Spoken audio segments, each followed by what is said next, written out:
In the peaceful suburbs of Denver, Colorado, where the Rocky Mountains stand tall like silent guardians, Laura Bennett once lived what many would call a perfect life. At 38 years old, Laura had the kind of gentle beauty that came from kindness rather than vanity. Soft auburn hair that fell in waves past her shoulders, warm hazel eyes, and a smile that could light up the darkest room. She worked as an office administrator at a mid-sized logistics company, a job she genuinely enjoyed because it let her organize chaos and help people.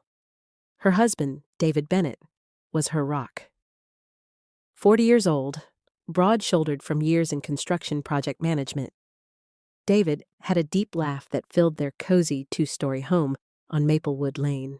He coached Sophie's soccer team every Saturday, fixed pancakes with silly faces on Sunday mornings, and never let a day go by without telling his girls how much he loved them.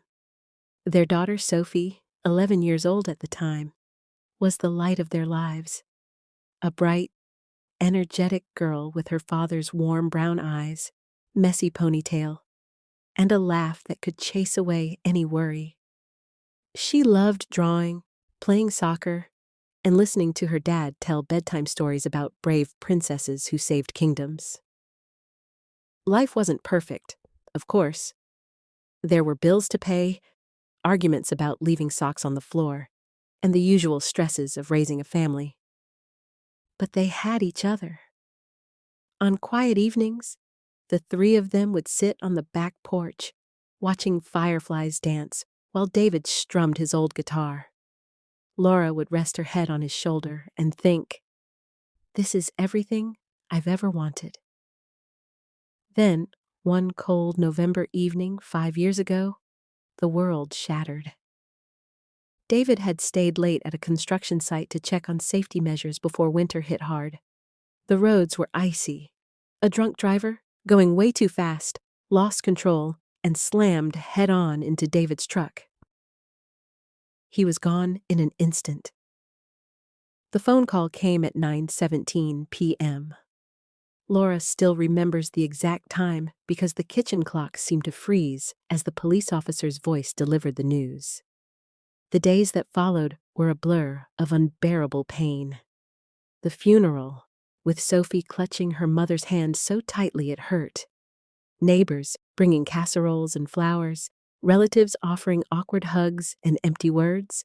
But when everyone went home, it was just Laura and Sophie in that big, suddenly too quiet house. The mountain of medical bills, the funeral costs, and the loss of David's income hit like another blow. Laura didn't have time to fall apart.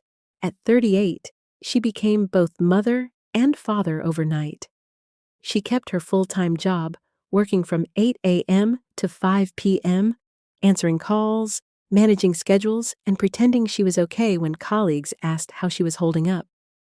Evenings, she took on bookkeeping work from home, sitting at the dining table until midnight, eyes burning from staring at spreadsheets.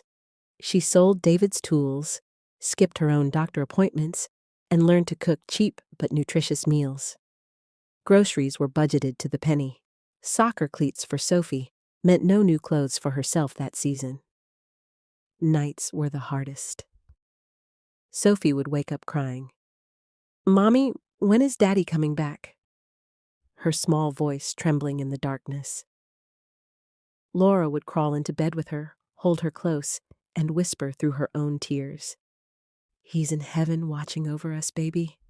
We have to be strong for each other." But after Sophie finally fell asleep, Laura would slip downstairs, sit on the couch where David used to sit, and cry until there were no tears left. The loneliness was a living thing inside her chest. The struggles tested her in ways she never imagined. There were parent-teacher conferences where she sat alone while other families came as pairs. Soccer games where proud dads cheered from the sidelines and Laura clapped with exhausted, calloused hands. Well-meaning but judgmental neighbors whispered behind her back, "Poor Laura. She should find a good man to help with that girl." Single motherhood in America carried its own quiet stigma. even in a nice suburb. Yet Laura pushed forward. She wanted Sophie to have every opportunity. She helped with homework, attended every school event, and encouraged her daughter's dreams. "You can be anything you want, sweetheart. A writer, a counselor, a soccer star. Daddy would be so proud." Sophie, who once bounced around the house full of energy, grew quieter. She missed her father terribly, but tried to be brave for her mom. The two of them became a small, unbreakable team against the world. Years passed. Sophie turned 16. She had grown into a beautiful, intelligent young woman, tall like her father, with long dark hair she often tied in a practical ponytail for soccer practice. She still played on the school team, maintained good grades, and secretly dreamed of studying psychology so she could help other kids who felt broken inside. Laura, now 43, still carried that quiet grace. Her auburn hair had a few silver strands she didn't bother dyeing. She rarely thought about romance. Her heart had room only for survival and her daughter. Until Ryan Harper entered their lives. Ryan was 46, a successful regional sales director for a tech company that had recently partnered with Laura's firm. Tall and confident, with salt and pepper hair, sharp blue eyes, and an easy, charming smile, he seemed like the kind of man who had life figured out. During a week-long company training session, he noticed Laura immediately. Her professionalism, the way she stayed late even when exhaustion showed in her eyes, touched something in him. Their first real conversation happened over coffee during a break. "You carry the weight of the world so gracefully, Laura," he said softly. "It's rare to meet someone like you." He listened, really listened, when she cautiously shared about losing David. He opened up about his own past. A difficult divorce 10 years earlier, no children, and a deep regret for not building the family he always wanted. He started small, sending her favorite vanilla latte on stressful mornings, offering to fix the broken garage door one Saturday afternoon, showing up at Sophie's soccer game with snacks for the whole team. Sophie was wary at first.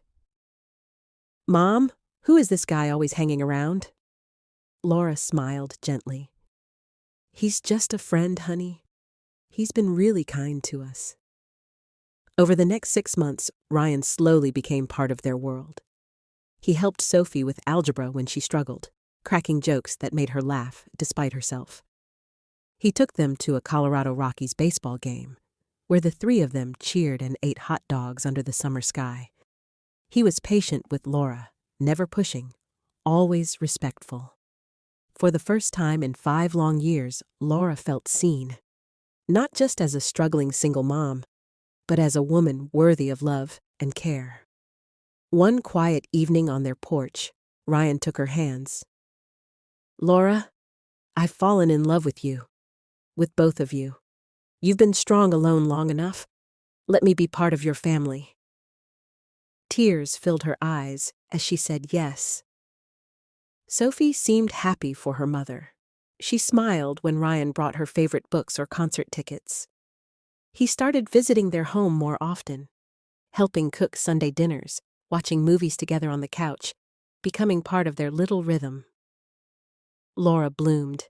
She started wearing light makeup again, cooked special meals, and allowed herself to dream of a complete future. The house felt warmer.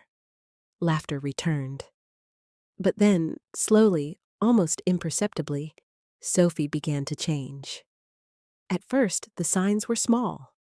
Sophie, who used to race downstairs to share every detail of her school day, started retreating to her room the moment Ryan's car pulled into the driveway.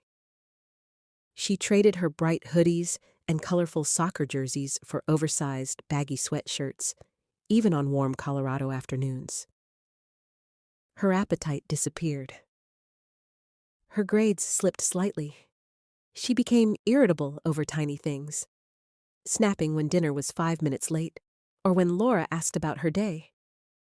Laura found her crying in the shower more than once. "Sweetheart, please talk to me," she would plead, stroking Sophie's wet hair. "Whatever it is, we can face it together." "It's nothing, Mom. Just school stress and soccer," Sophie would mumble, avoiding her eyes and forcing a smile that didn't reach them. A mother's instinct is powerful.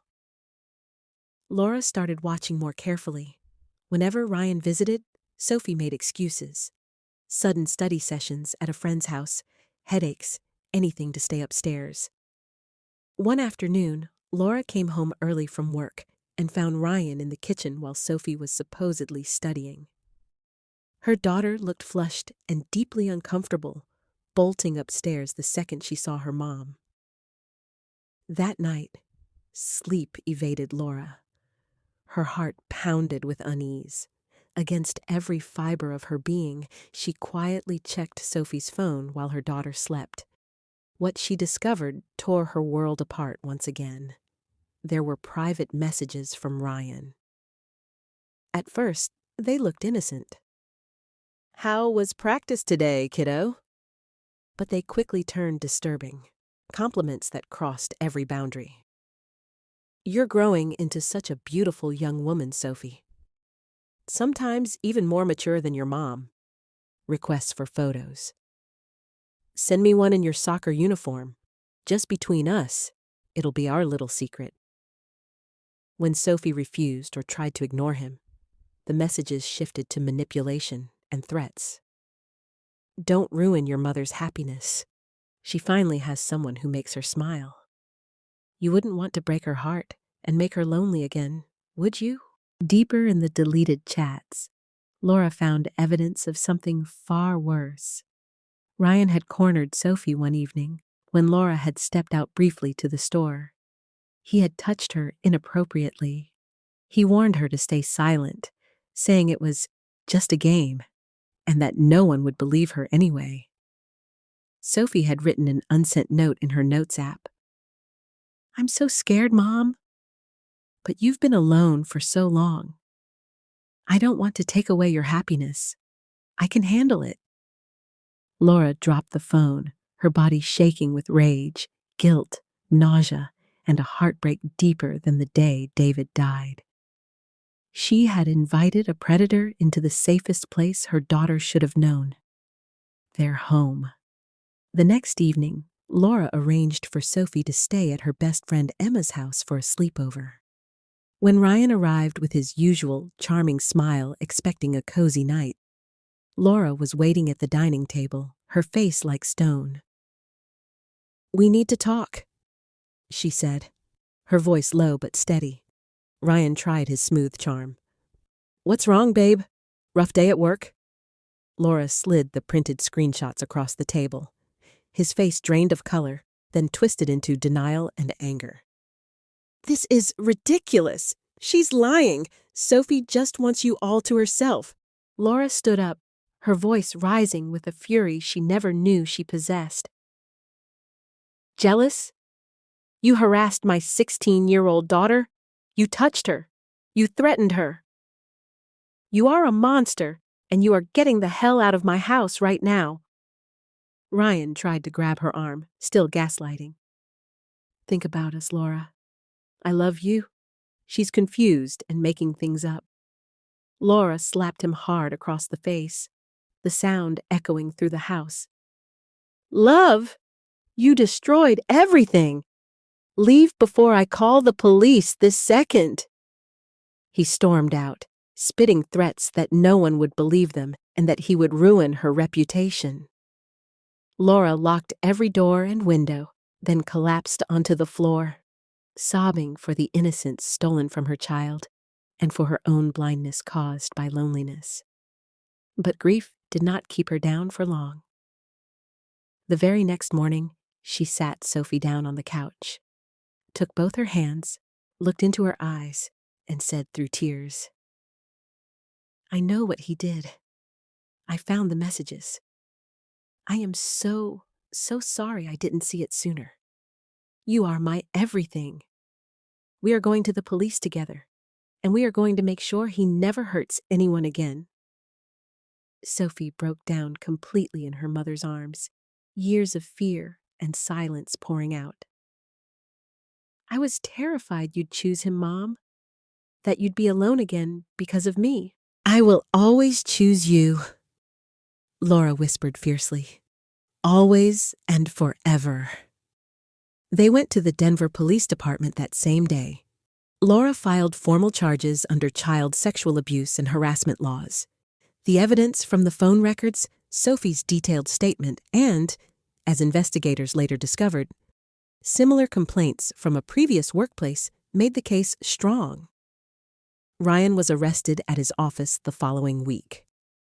His polished, successful image crumbled under questioning. The months that followed were painful but necessary. Laura took unpaid leave to focus on her daughter. They attended counseling together, sometimes sitting in silence, sometimes talking through tears late into the night. Sophie began seeing a specialized trauma therapist. Mother and daughter rebuilt their bond stronger than before, sharing fears, dreams, and even memories of David with new honesty. Laura never dated again. Instead, she channeled her energy into Sophie and into creating a local support group for single mothers in Denver. She began sharing her story anonymously at first, warning others about red flags and the critical importance of listening to their children's silence. Sophie graduated high school with honors the following year. She went on to study psychology at the University of Colorado, determined to help other young girls who had been silenced by fear. On a warm summer evening 2 years later, as they sat on that same back porch watching fireflies, Sophie hugged her mother tightly. "You saved me, Mom. You fought the hardest battles alone and still protected me when I needed you most." Laura smiled through misty eyes, the Rocky Mountains glowing in the distance. "We saved each other, sweetheart. That's what a mother's love does. It never breaks." Laura Bennett's story quietly spread through parenting circles, online support groups, and local communities. It became a powerful testament to resilience, a mother's fierce protection, and the healing power of truth. Even after unimaginable loss and betrayal, a mother's heart can rise again, unbreakable.